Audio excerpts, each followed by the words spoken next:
Halo pemirsa Sinpo TV dimanapun Anda berada, jumpa lagi bersama dengan saya Roni Francis di dalam program Roni Metafisika. Di mana program ini akan selalu membahas mengenai bisnis, keberuntungan, dan juga hubungan antar manusia. Episode kali ini kita masih akan membahas mengenai tentang perubahan ataupun bagi beberapa orang ini dianggap sebagai sesuatu namanya penghancuran. Penghancuran kalau misalnya kita sebut adalah sesuatu perubahan dari nol menuju sesuatu hal yang baru ataupun dari hal yang baik menjadi hal yang kurang baik juga. Nah, penghancuran seperti apa dan bagaimana nanti hubungannya, terutama yang akan kita bahas di dalam episode kali ini adalah untuk orang-orang yang bersio kuda, ya, di dalam tahun kelahiran sio kuda. Mari kita lihat pada layar berikut ini. Nah, kalau misalkan pemirsa, kita sebut dengan periode, disebut periode destruction. Orang-orang yang masuk di dalam periode destruction adalah orang-orang yang bukan ingin berubah ya, tetapi memang kayak seperti dipaksa untuk berubah. Nah, orang-orang yang dipaksa untuk berubah, kalau zaman dahulu di dalam metafisika yang klasik, disebutnya adalah dengan penghancuran. Saya pernah cerita ya, sewaktu di dalam episode sebelumnya. Di dalam yang namanya penghancuran, di dalam yang dulu orang mempelajari metafisika, mereka adalah para pelajar. Kita tahu cerita di dalam Tiongkok zaman dulu bahwa banyak sekali orang-orang ya, ternyata untuk mereka mata pencariannya adalah mereka lebih banyak adalah bertani ya. Lebih ada yang bertani, ada juga yang melaut ya, jadi menjadi seorang nelayan tetapi lebih banyak yang bertani karena mereka di daratan. Nah, ketika mereka di daratan di sini, orang-orang yang dianggap berilmu adalah orang-orang pelajar ini. Nah, pelajar ini mereka belajar tentang metafisika. Mereka yang pindah dari kota ke kota, mereka mempelajari hal-hal yang baru. Mereka mencari guru-guru untuk bisa membuat diri mereka jauh lebih bisa dan lebih pandai lagi. Dan mereka akhirnya menuju kepada ujian negara dan mereka menjadi pejabat di pemerintahan atau pejabat di kenegaraan tersebut. Nah, apa yang mereka lihat ketika mereka belajar metafisika? Apa yang mereka teliti tentang namanya perubahan? Ternyata manusia atau masyarakat berubah ya ketika mereka di zaman dinasti atau di zaman kerajaan tersebut. Banyak sekali raja-raja yang ingin meluaskan kekuasaan mereka, ingin menjadi lebih makmur lagi, ingin menjadi lebih kaya lagi, ya, ingin menjadi lebih banyak lagi tentang yang dikuasainya. Jadi apa yang dilakukan? Mereka melakukan namanya perang terhadap lingkungan sekitarnya. Maka kita tidak heran ya kalau yang namanya di dalam sistem kerajaan-kerajaan banyak sekali namanya kerajaan-kerajaan yang berperang ya. Bahkan tidak jarang setiap tahun kerjaannya adalah berperang di perbatasan dan tidak pernah berhenti. Bahkan di Tiongkok sana mereka membuat namanya suatu benteng yang sangat panjang sekali yang disebut dengan namanya tembok Cina ya, karena mereka berperang dengan suku Mongolia ya, hampir berperang setiap tahunnya mereka berperang. Nah, ketika mereka berperang dan misalkan contohnya mereka dikuasai daerahnya, maka yang akan terjadi adalah masyarakat yang dikuasai mereka harus bisa menyesuaikan dengan penguasa yang baru. Itu yang disebut dengan namanya destruction atau penghancuran. Jadi setiap kali ada perubahan, mata uang baru ataupun perubahan cara baru. Masih ingat dari yang rambutnya panjang menjadi rambutnya setengah botak ya. Nah, itu terjadi adalah di zaman-zaman mereka perang tersebut dikuasai oleh penguasa yang baru. Maka di zaman namanya destruction atau penghancuran adalah melakukan atau menjadi hal-hal yang baru. Bisa jadi hal-hal yang baru tersebut adalah Anda dari orang-orang yang tidak punya apa-apa, bisa menjadi orang yang berkecukupan, ataupun sebaliknya. Dari orang yang berkelebihan, menjadi orang-orang yang tidak punya apa-apa, menjadi habis semuanya. Yang kedua adalah menjadi orang-orang yang from zero to hero. Mungkin tidak diperhitungkan, tidak dilihat sebelumnya. Pada periode destruction tersebut, Anda menjadi seorang superhero, ya, menjadi seseorang yang diperhitungkan, menjadi seseorang yang ternyata sangat diminati, sangat disukai oleh orang lain. Ini adalah periode yang disebut periode destruction. Nah, mari kita lihat destruction seperti apa untuk orang sio kuda, tahun kelahiran kuda. Nah, Anda tidak perlu mencarinya, saya sudah berikan di depan ya, di layar berikut ini ya. Tahun 1966. Jadi orang-orang tahun kelahiran tersebut tahun 78, 90 dan seterusnya sampai dengan 2026. Ini adalah orang-orang dengan tahun kelahiran kuda. Jadi kalau misalnya orang tahun kelahiran kuda ini adalah orang-orang yang sangat antusias, mereka ini adalah orang-orang yang seakan tidak pernah kenal lelah ya. Mereka ini adalah orang-orang yang, nah Anda tahu ya namanya kuda. Kuda itu orang Yang kayak gimana? Kalau misalnya Anda melihat ya, orang-orang memasang misalkan untuk misalkan iklan kuda, mau ditunjukkan tentang apa sih? Maskulinitas, ya. Mau ditunjukkan tentang apa? Mau ditunjukkan tentang wah kegagahan, ditunjukkan apa? Tentang penunjukan jati dirinya, egonya ditimbulkan. Nah, karena unsur elemennya adalah elemen api, ya. Jadi ketika di dalam unsur elemen api Anda pengen egonya ditumbuhkan, egonya ditinggikan, maka yang terjadi masalahnya di sini adalah masalah pada ego mereka. Nanti akan juga dihancurkan ego mereka, ya. Jadi kita akan lihat masalah yang akan terjadi pada apa? Pada bulan kelahiran Anda, yaitu adalah misalnya di bulan Maret. Jadi kalau Anda sudah lahir di bulan Maret, tentunya Anda nggak bisa merubah kan bulan kelahiran Anda, ya. Jadi kalau Anda sudah tahunnya adalah tahun kuda, kemudian Anda lahir di bulan Maret, maka dari 0 sampai dengan 35 tahun, maka ini akan ada masalah terhadap ego Anda. Anda akan berada di sini, Anda akan merasa ketika Anda ingin menunjukkan jati diri Anda akan diredam untuk menunjukkan ego-ego Anda. Dan ini yang kadang-kadang dianggap suatu namanya distraction ataupun perubahan. Nah, kita juga akan melihat pada periode 0 sampai dengan 35 tahun bukan berarti setiap tahunnya ego Anda akan sangat ditekan sehingga Anda tidak menjadi siapa-siapa, Anda menjadi tidak dominan, Anda tidak dilihat sama orang lain, Anda menjadi tidak misalnya menjadi seorang yang tidak diperhitungkan. Tentunya tidak setiap tahun. Apakah Anda bisa melakukan merubah ini semua? Bisa. Caranya, Anda harus bisa keluar dari zona nyaman Anda. Setiap masalah, setiap ujian selalu akan ada namanya jalan keluar. Nah, fungsi kita mempelajari metafisika bukanlah untuk mengutuk seseorang bahwa tahun tersebut adalah tahun-tahun yang bermasalah, bahwa periode tersebut adalah periode yang bermasalah, tetapi bagaimana cara kita melakukan antisipasi untuk meningkatkan keberuntungan kita. Nah, itulah guna kita untuk mempelajari metafisika. Jadi pemirsa, ketika Anda menyaksikan program ini dan Anda melihat ternyata cocok dengan apa yang disampaikan, ini adalah jawaban mungkin bagaimana cara Anda keluar dari masalah-masalah yang ada. Yang kedua adalah dari current year, jadi pada tahun berjalan. Jadi kalau misalnya tahun berjalan Anda juga mengalami namanya distraction, nah di sini Anda mungkin lebih lega sedikit karena distraction di sini hanya berlaku selama 1 tahun saja dan ini bukan hanya 35 tahun seperti bulan berjalan. Penasaran seperti apa? Bagaimana cara Anda distraction dan apa yang akan terjadi distraction pada bulan berjalan atau bulan kelahiran Anda dan juga tahun berjalan? Maka terus bersama dengan kami tetap di dalam program Roni Metafisika karena kami akan kembali sesaat lagi.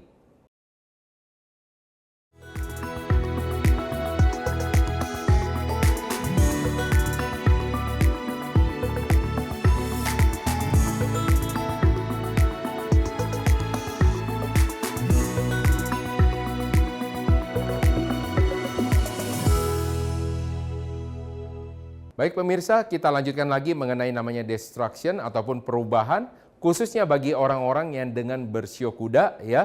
Dan kita akan lihat di sini adalah bulan kelahirannya adalah bulan kelahiran di dalam bulan kelahirannya adalah bulan Maret ya.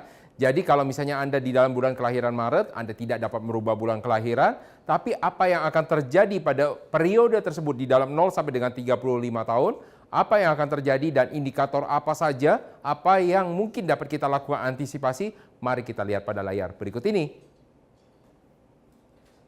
Yang pertama adalah orang-orang dengan tahun kelahiran kuda. Saya tadi sudah menyampaikan ya.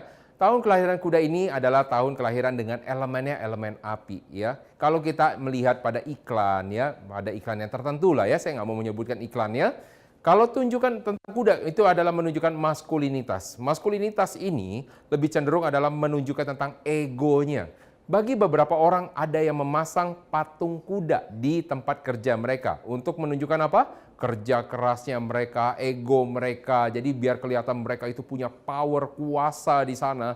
Nah, mereka itu adalah pekerja keras ya. Itu adalah simbol-simbol dari kuda. Akan tetapi kita membahas di sini bukan masalah simbolnya, kita membahas adalah elemennya karena kebetulan elemennya adalah juga elemen api yang juga melambangkan seperti simbol-simbol tersebut. Jadi ketika di dalam elemen api tersebut Anda ketemu dengan elemen kayu, apa yang akan terjadi elemen kayu? Nah, masih ingat ya, kalau misalnya kita lihat secara misalkan Anda lihat misalkan kalau misalnya kayu ketemu dengan api, apa yang akan terjadi? Kayunya terbakar, apinya akan semakin besar lagi. Ketika api semakin besar, dan ini kita dalam konteks adalah penghancuran, sesuatu yang berubah. Yang pertama, kalau kita lihat penghancuran dari sisi yang positif, sesuatu yang mungkin biasa menjadi sangat luar biasa. Artinya, sesuatu yang mungkin Anda yang dulu usahanya kayaknya susah banget, ketika di dalam periode destruction tiba-tiba langsung menjadi boom, langsung menjadi lebih banyak lagi, ya, menjadi lebih melimpah lagi. Tetapi bisa jadi sebaliknya, sesuatu hal yang mungkin masalah kecil bisa menjadi masalah yang besar. Mungkin dulu masalahnya, dulu nggak pernah ada apa-apa, sehingga masalah kali ini diperhitungkan, sehingga Anda menjadi masalah yang menjadi dulunya tidak apa-apa, menjadi ketika ada masalah tersebut menjadi membuat Anda kehilangan uang Anda, kehilangan harta Anda. Nah, ini akan jadi masalah berikutnya. Sehingga orang-orang, coba Anda contohnya seperti ini, teman-teman. Ya, ataupun gini pemirsa, ada suatu saat, ini adalah the real story, ada satu pengusaha. Nah, pengusaha ini adalah pengusaha yang sangat-sangat kaya. Dia mempunyai suatu mobil mewah, ya walaupun ini bukan mobil sport, tapi ini termasuk suatu mobil mewah yang biasanya dipunyai oleh kalangan berada. Nah, lalu suatu saat dia mengalami masalah pada hidup dia. Jadi ternyata usaha dia tidak berjalan sesuai dengan keinginannya, sehingga banyak sekali yang tidak dibayar dari hasil ya usahanya. Sehingga mengakibatkan apa? Dia harus membayar supplier dan dia tidak bisa membayar supplier, dia tidak bisa membayar bank juga, akhirnya dia disita aset-asetnya. Coba Anda bayangkan, bagi beberapa orang yang sudah punya mungkin 3 mobil, 4 mobil, yang harus ya, yang biasanya pergi ganti-ganti mobil, tiba-tiba dia harus kehilangan seluruh hartanya dan dia akhirnya tinggal di suatu perumahan yang jauh daripada kata-kata yang seperti biasa mungkin dari kehidupan yang cukup ya. Dan akhirnya dia juga harus mengendarai namanya sepeda motor. Bukan artinya saya di sini bilang bahwa sepeda motor itu kurang ya, tapi dari yang berada sekali menjadi dia hanya mengendarai sepeda motor. Nah, apa yang terjadi?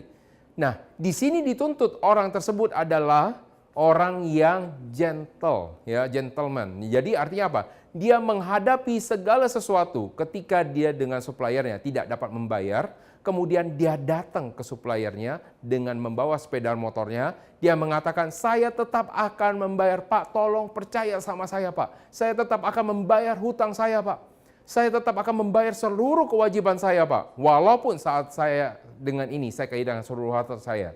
Tapi tolong berikan saya kesempatan untuk saya bisa kembali berusaha. Tolong berikan saya bahan lagi. Akhirnya suppliernya melihat dengan ketulusan hatinya dia membayar dengan apa yang dia bisa, walaupun jauh daripada hutang-hutangnya, supplier tersebut membantu orang tersebut. Dan suatu saat ya, orang tersebut setelah melewati periode destruction atau penghancurannya, kembali berjaya lagi. Nah, coba Anda bayangkan, pemirsa, apabila Anda di dalam periode destruction tersebut, Anda tidak melakukan apapun juga, apa yang akan terjadi? Nah, di dalam periode setelah Anda melewati itu, Anda tidak menjadi apa-apa. Maka periode destruction adalah periode, di sini adalah periode di mana Anda harus bisa menanggung segala rasa ego Anda, bisa menahan ego ataupun malu Anda, menjadi terus untuk maju, sehingga Anda bisa menjadi lebih sukses. Ya. Di dalam bulan kelahirannya terutama 0 sampai dengan 35 tahun, berarti kalau misalnya Anda berusaha, berarti Anda mulai di saat usia 20 tahunan sampai dengan 30 tahun. Ini adalah masa-masa struggle Anda, masa-masa Anda untuk berjuang ya. Jadi, kita lihat lagi di sini ya.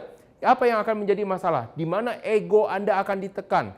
Banyak sekali mungkin pengusaha-pengusaha yang sudah lebih besar daripada Anda, lebih dulu daripada Anda, mungkin menghina atau meremehkan usaha-usaha Anda. Sehingga mungkin, ya kamu pekerjaannya cuma begitu, kamu memulainya masih kurang, kamu alatnya masih kayak gini, kamu coba dong lebih daripada, coba dong kamu menjadi seperti kami. Nah, ini yang akan terjadi pada periode-periode ketika Anda memulai usaha Anda. Ketika Anda bekerja, nah ini juga dapat terjadi. Anda mungkin diremehkan oleh senior-senior Anda. Anda mungkin juga diremehkan oleh atasan Anda. Wah, ternyata kamu kok nggak bisa apa-apa. Percuma katanya kamu melakukan pendidikan sampai dengan misalkan jenjang pendidikan tertentu. Karena ternyata setelah kamu melakukan pendidikan, walaupun kamu lulus dengan hasil yang sangat-sangat memuaskan, ternyata kamu masih nol di dalam pekerjaan ini. ya, Anda akan sangat diremehkan. Mungkin Anda sakit hati di dalamnya, ya, tetapi Anda tidak dapat melakukan apapun juga karena ego Anda sedang ditekan. Di sini Anda dibentuk untuk bisa menjadi lebih kuat lagi. Maka pembalasan yang terbaik bukanlah pembalasan terhadap orangnya.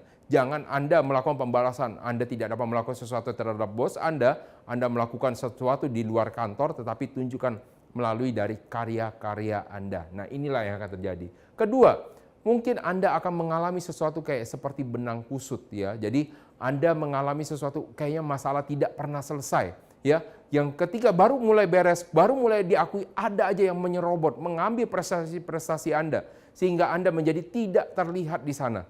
Nah, yang harus dilakukan di sini bukan Anda membenci, tetapi Anda tunjukkan sehingga membuat orang lain itu tidak dapat berkata-kata bahwa itu bukanlah hasil kerja keras mereka, itu adalah hasil kerja keras Anda. Jadi, pada saat tersebut, jadi Anda harus bisa menahan diri Anda lagi.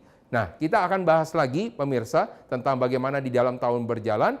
Maka terus Anda bersama dengan kami, terus masih di sini di dalam program Roni Metafisika, karena kami akan kembali sesaat lagi.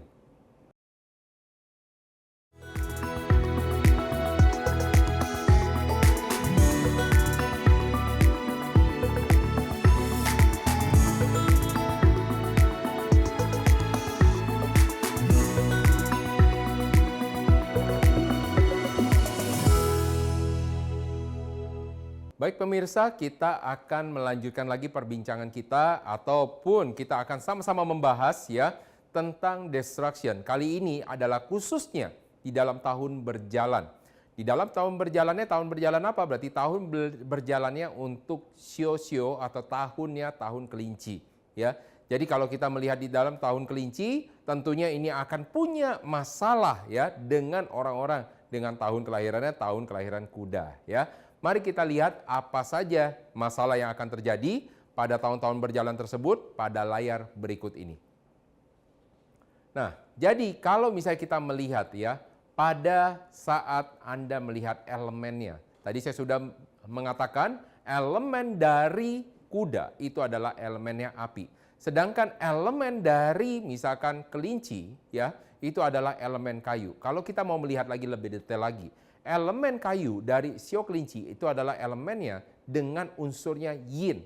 Jadi bukan kayu yang keras. Jadi Anda dapat membayangkan seperti ini. Kayu keras itu Anda dapat melihat satu pohon yang sangat besar ya, mungkin pohon tua yang besar lebarnya ya, kemudian dijadi mainan ya, orang bisa melakukan ayunan di sana. Tetapi ini adalah pohon kecil, bunga ya.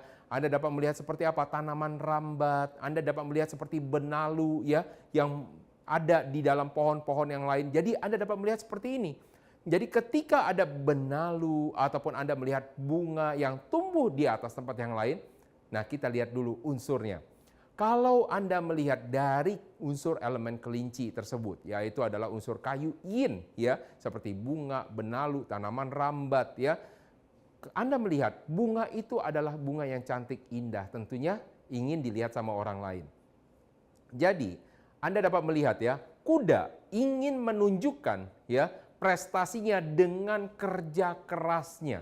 Dengan kerja kerasnya dia berusaha. Mungkin dia pergi dari pagi sampai dengan pulang malam. Dia kerja lebih keras daripada orang lain. Orang kerjain 1 proyek, dia kerja 5 proyek.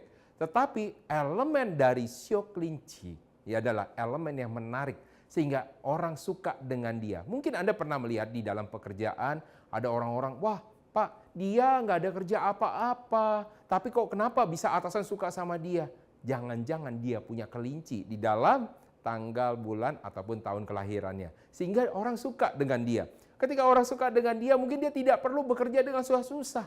Tapi orang akan tertarik dengan dia. Dan ini akan menimbulkan masalah bagi Anda. Saya udah kerja capek-capek, tapi yang dihargain orang lain. Nah ini adalah tahun berjalan, adalah tahun seperti itu ya. Lalu yang kedua, kita lihat tanaman rambat ataupun juga benalu. Bisa jadi Anda kerja capek-capek. Bisa jadi Anda yang berpikir lebih luar biasa, tetapi yang mengambil prestasi yang bilang, "Oh, itu ide saya, Pak. Itu hasil kerja keras saya, Pak." Padahal Anda yang memulai, Anda yang memikirkan dan Anda yang mengerjakan. Sakit hati? Tentunya Anda sakit hati ya. Tahun ini adalah tahun di mana Anda banyak sekali sakit hati ya. Jadi kalau misalkan Anda ketemu dengan ini adalah tahun kelahiran tahun kuda, ketemu dengan tahun berjalan kelinci, maka ini adalah ego Anda dipermainkan sehingga Anda akan merasa capek hati ya.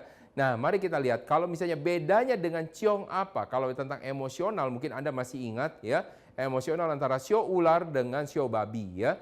Jadi kalau misalnya emosional seperti itu, mungkin sakit hatinya tidak seperti ini. Ini adalah sakit hati yang betul-betul sakit hati sekali ya. Sehingga ini akan ada efeknya terhadap apa? Distraction terhadap apa nih? Bukan hanya sakit hati biasa, tetapi ada impact terhadap misalkan promosi. Akhirnya yang dipromosikan adalah orang yang mengambil hasil kerja keras Anda. Sakit hati, double sakit hati ya. Jadi ada sakit hati juga, Anda kerja keras capek-capek, tetap dia yang lebih diperhatikan, dia naik tanpa ada prestasi. Itu juga bikin sakit hati Anda juga. Ini beda dengan tadi ciong tadi.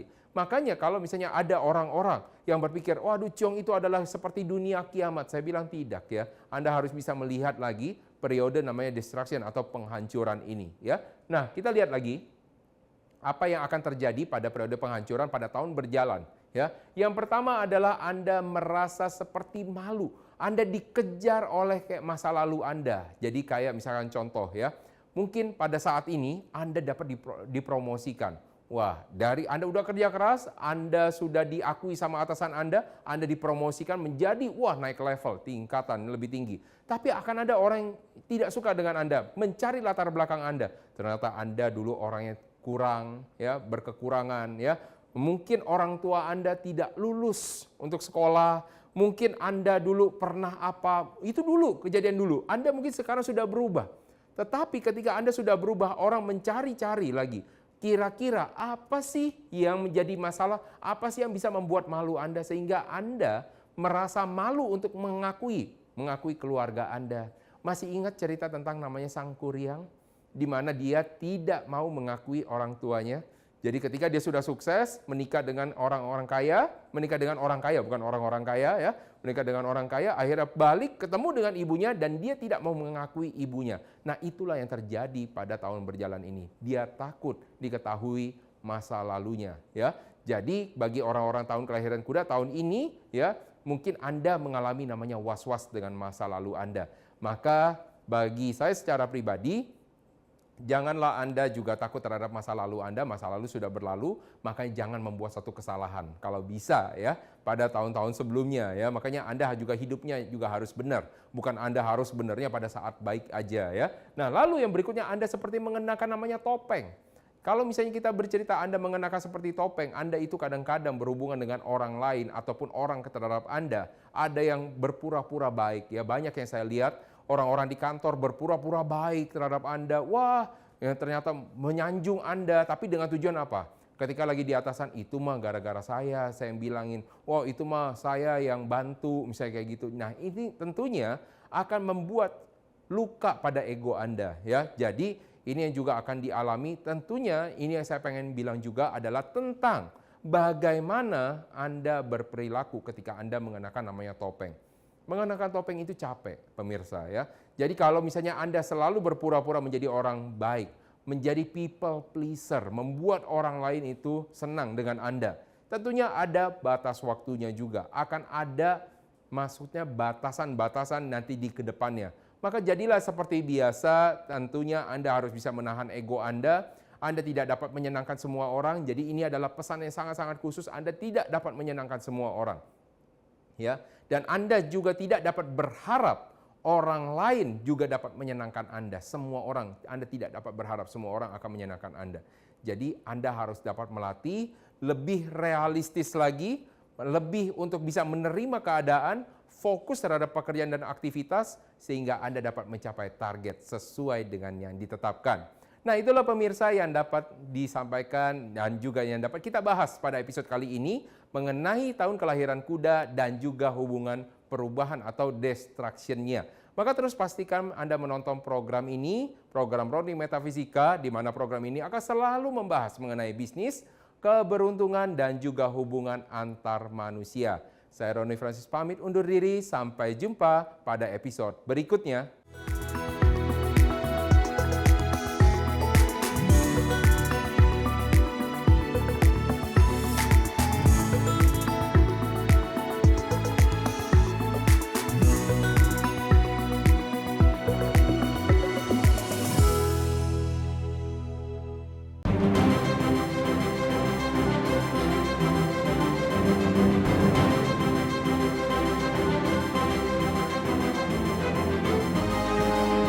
Simple TV, News, Sport, Entertainment.